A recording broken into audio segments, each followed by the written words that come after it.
Hi, hello everybody. Thank you for coming out. We're going to be playing Dwarf Fortress today, which is a game that I never thought I would stream ever. It's a game that I have always wanted to play and have tried to learn how to play and failed so many times that when I saw some people tweeting about it last week, I don't exactly remember what made me think, look, this is the time. But I sat down, and for some reason, things clicked for me. I am still a spectacular Dwarf Fortress amateur. I am a true and wonderful Dwarf Fortress amateur. But I can do something which I didn't think I would be able to do at all, which is build a kind of functioning. I can have fun with the game in a pretty basic sense. Something I'm going to try and do with this stream is go straight from the very basics, because Dwarf Fortress is a game whose inscrutability and impenetrability means that a lot of people bounce off it, and probably more people still kind of just hear of it in the periphery as this thing. For me, something like that is Pathfinder RPG. I've never played it. I don't know what it is. I know it's kind of out there, but my mind has sort of glossed over it every time I've tried to interact with it. Oh, Burning Wheel! Burning Wheel sounds amazing. I don't know anything about it. So, let's start from the very top. Dwarf Fortress is a procedurally generated game about taking a small group of dwarves who are sturdy creatures who love beer and labor, and putting them on a wagon and taking them out to form a new community. And that's really what the game is about. It's a game about starting with a group of about 7 people, because that's the correct amount of dwarves to do anything, and making a community with them. Where it gets a little more complicated is that what you can do in this community is kind of everything. Any facet that you could possibly conceive of for things to happen in a community, you can do. You want to make a whole community about making and milling flour? Let's do it. You want to make a community about beekeeping? Absolutely fine. How cursed do you want to make your community? How cursed do you want to make your community and not know about it? What happens if vampires are in your community or not? What engravings would you like on the walls or on the mugs that your dwarves have? Have any of your dwarves had all their teeth knocked out? We can tell you. This is bananas, of course. This is complete chaos. And I think the thing that put me off Dwarf Fortress for a very long time was some kind of understanding, whether that was communicated to me by the game or through the conversation around the game, that was the game I needed to play at the start. That I needed to fire up Dwarf Fortress and just be like, bam, here we go. I'm picking musical instruments for each of my dwarves. I've built a temple dedicated to our god whose history I know. And it's like, nah, that's not what we're going to be doing. We're going to be making a little community for about 7 people.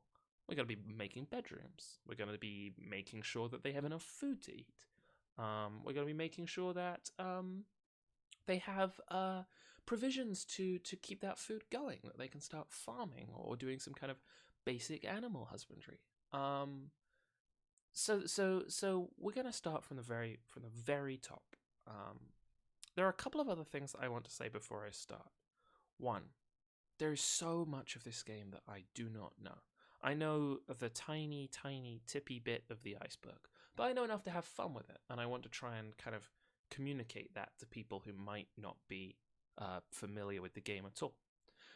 The second thing is that because of that, and because what I really want to avoid is accidentally replicating the overwhelming rush of information that Dwarf Fortress can sometimes be, I know that we have a lot of people in the chat who are way more familiar with this game than I am, but I would ask that unless I do something catastrophic, which I will probably notice, we try and keep the level of complexity at around the same pace that I'm pushing. You know, if I'm out here like, let's try and, dig some rooms out, and someone in the chat is having a really great, albeit misguided approach for how to make a dwarven banjo, like, that's going to be confusing to people who might not be as familiar with the game as you.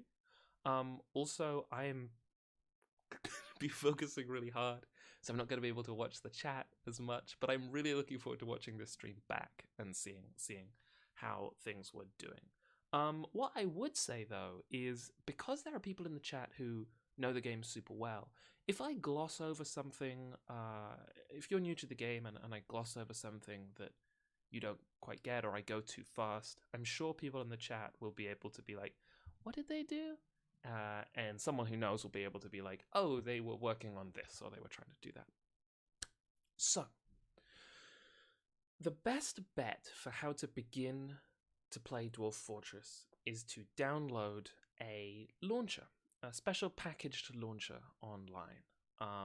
It is called the Lazy Noob Pack, which is already kind of loaded, because what we're doing is not laziness, it is it is easiness, which is very different. The Lazy Noob Pack is playable on Macs. It's called the Lazy Mac Pack there. And I think it's playable on Linux, but I haven't tested it on that because I don't have a Linux computer. You want to go online and you want to download it, and it'll download as a zipped folder. And then you want to unzip the folder, and it contains everything you need. It contains the launcher, the kind of Lazy Noob Pack launcher. It contains Dwarf Fortress, that's very important. And it also contains a bunch of utilities and tile sets and viewers and visualizers and extra third-party components that are all just spectacularly overwhelming. But trust me when I say we're only going to be using a few of them, and I'll explain what they are as we get going. So your first step is to download the Lazy Noob Pack or the Lazy Mac Pack. I will say that Dwarf Fortress is not a particularly good-looking game, but it does like to make the computer hurt. Not necessarily at first. When you got like 6 dwarves, it's like fine. But the more dwarves that you start getting in your fortress, the more the computer is like, I'm experiencing some pain now. I have it running kind of okay on a MacBook, but I know that as my fortress gets bigger, that'll kind of get a bit nastier. A lot of what I'm doing today is going to be based on some fantastic tutorials that I read, based on Gita Jackson's great article on Kotaku, which is called Brilliantly How to Get into Dwarf Fortress, and also the Dwarf Fortress Quick Start guide, which is very long and very intense, but is also really, really good. And in fact, I'm going to be working with that Quick Start guide today because it's just a great way of getting a basic fortress up and running. And when you've played the small amount of Dwarf Fortress that I have, I don't have any of this stuff in muscle memory yet, so I'm still working with kind of reference documents, which I think is entirely fine. You wouldn't necessarily build a Lego set without the instructions that Lego made to tell you how to make the Lego set. So once you've got that all downloaded, you're going to want to go ahead and launch the Lazy Noob Pack. I'm going to do that now. I've got this set up so that I can show you the windows that I'm looking at that aren't Dwarf Fortress, which should be useful because we're going to be in a few other windows. But once you start Lazy Noob Pack, it's going to look a bit like this.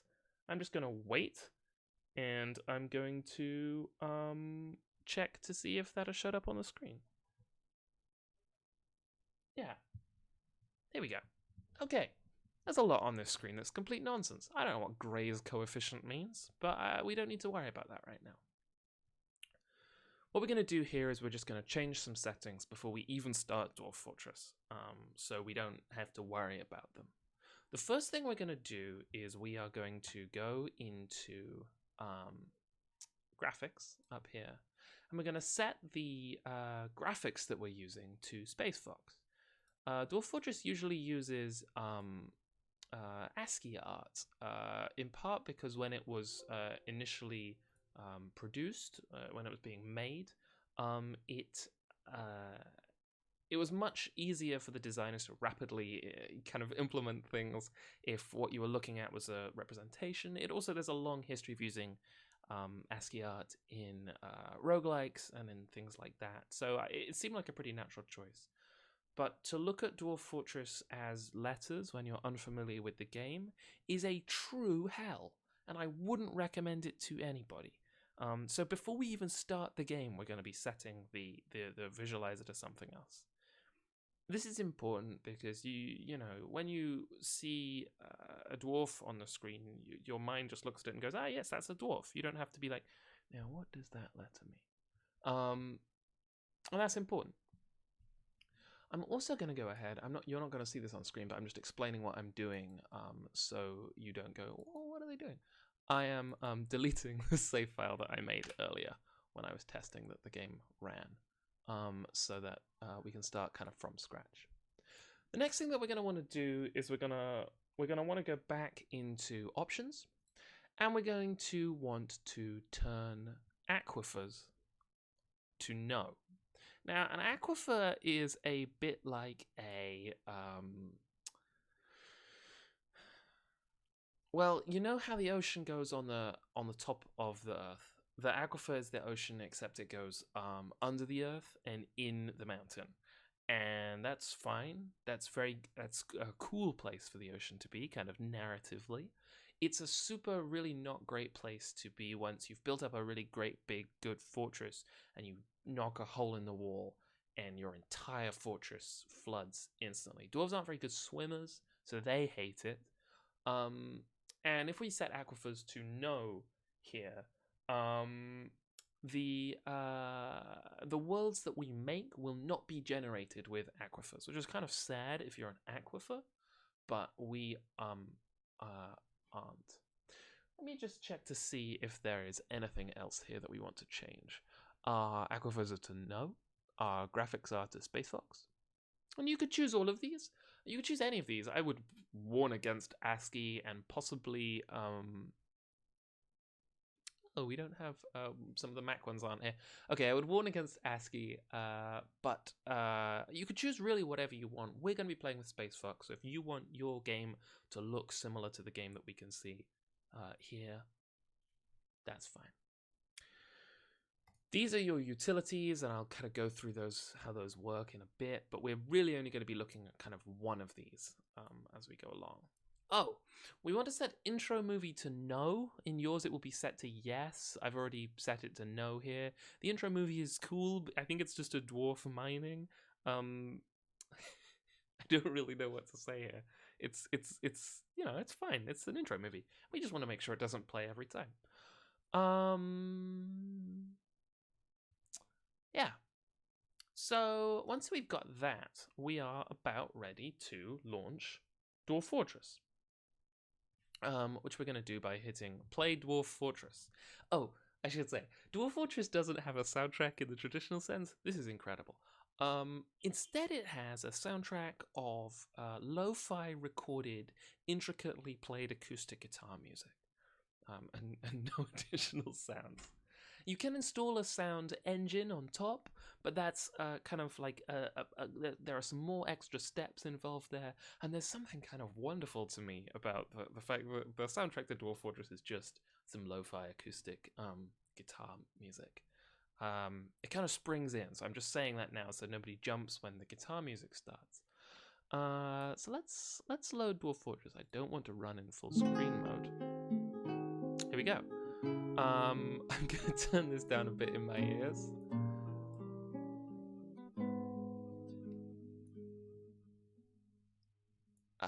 Okay. It's very chill. It's great.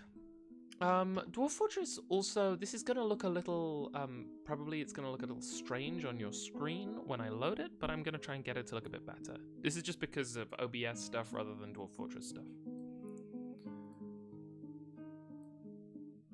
Yeah, okay. Okay, fine.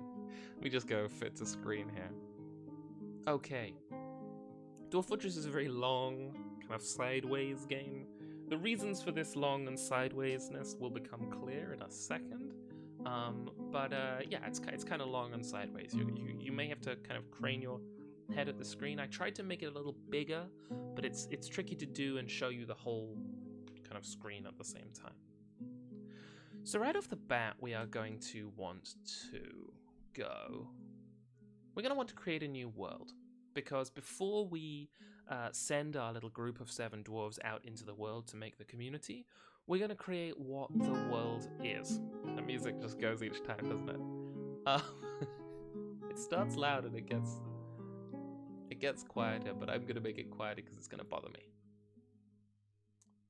Okay, so the world generation is kind of a bit of a coup de théâtre for Dwarf Fortress, because what it's gonna do is it's going to there we go. It's going to make an entire world. It's going to make all of the history of that world. It's going to make the great people, the great civilizations that lived and died. It's going to make the gods of that world. And all of this will be practically irrelevant for the story that we're going to tell up until it becomes interesting in crucial moments when we realize that the person who has come to our fortress is a hero from long ago. We'll be able to go into another bit of the game and learn about that hero.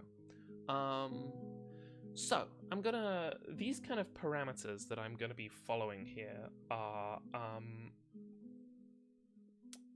from Gita Jackson on Kotaku. Gita is an extremely good Dwarf Fortress player. The other day she was trying to make an aqueduct, and I'm at this scale of playing Dwarf Fortress where the thought of what would be involved in making an aqueduct actually gives me a headache.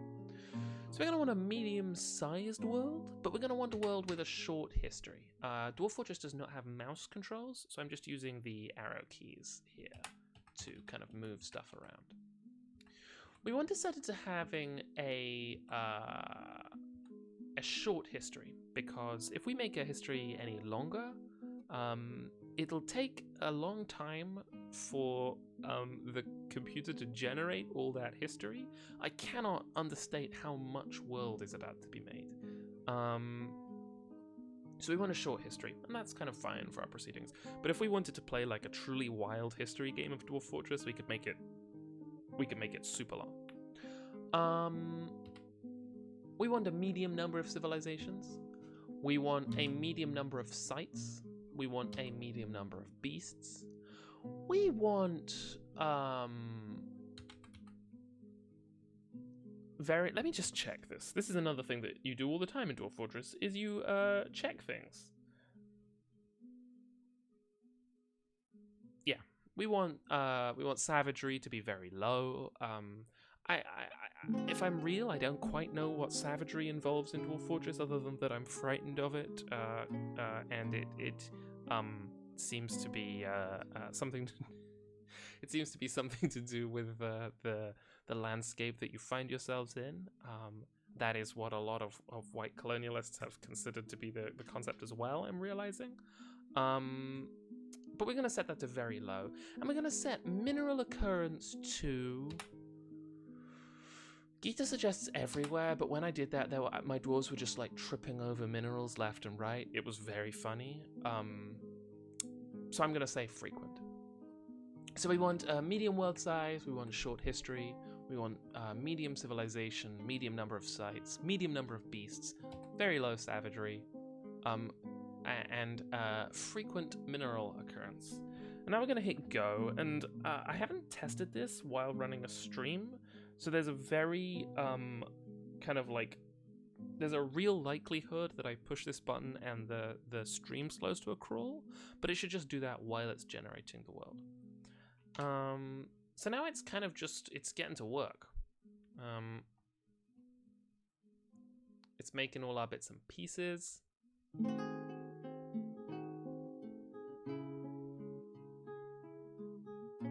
You can see that it's generating, it has generated 4,000 historical figures, 1,000 of which have died. It's already tracked 30,000 events that have happened. This is kind of extraordinary, and I still haven't really gotten over it yet. Bizarrely, Space Fox doesn't seem to have taken on the tiles here in the same way that it did on the Mac. So if we load into the actual game and we find that Space Fox hasn't loaded for whatever reason, we'll have to do some troubleshooting, but that's fine.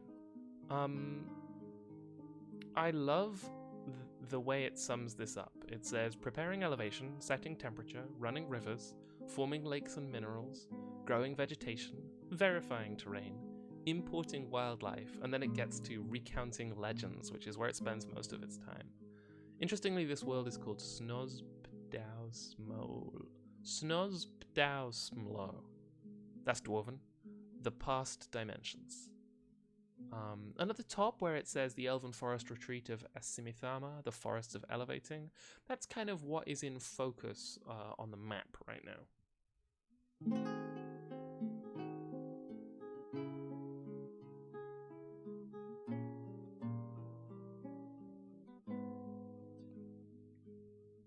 Neepy in the chat says, wow, that's a really good name. Is this the precursor Fallen World to another world? It might be. Wow, look at those kind of like, I know people who know Dwarf Fortress will say that the colors of the ASCII are not directly representative, but look at those purple mountains on the left-hand side of the screen. Those look cool as hell.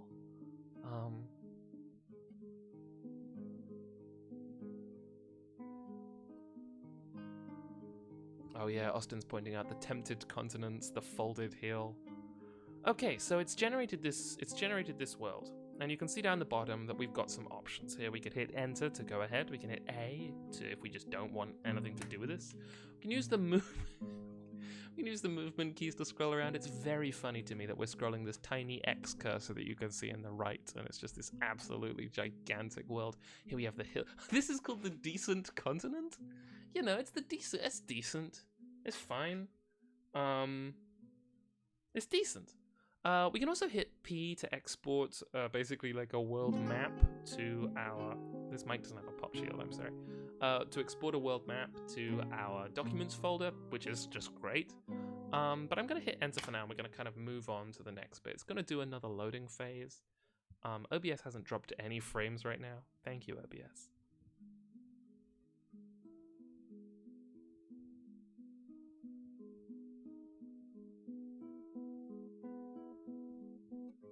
I'm just taking time to read the chat and worry about Space Fox not loading correctly.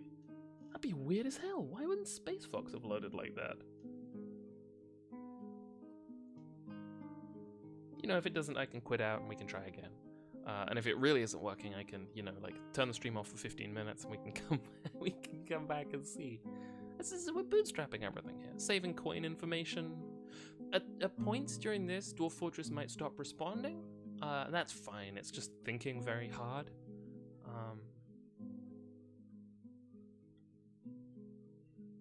There are some kids playing outside that I can hear. Gotta get your folders synchronized.